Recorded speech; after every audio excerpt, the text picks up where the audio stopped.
जोहार जय जोहार संगी हो। आप मन सब ये फूल ला जानत हो। एला गुड़हल कहथे अउ अंग्रेजी में एला हिबिस्कस कहथे। आप मन जानत हो एला हमन मंदार तको कइथन।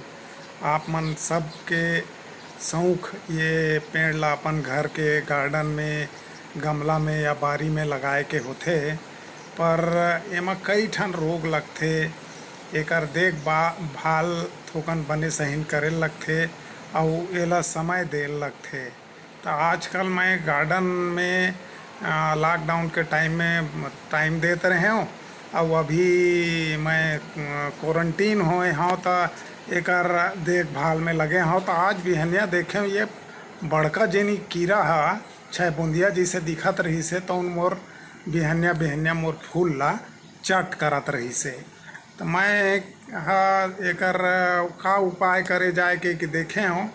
तो मोला लगिस कि अउ पेड़ मन ला देखें तो एक ठन पेड़ दिखिस, तो एला मैं निकाल के दूसर जगह फेंक देऊँ।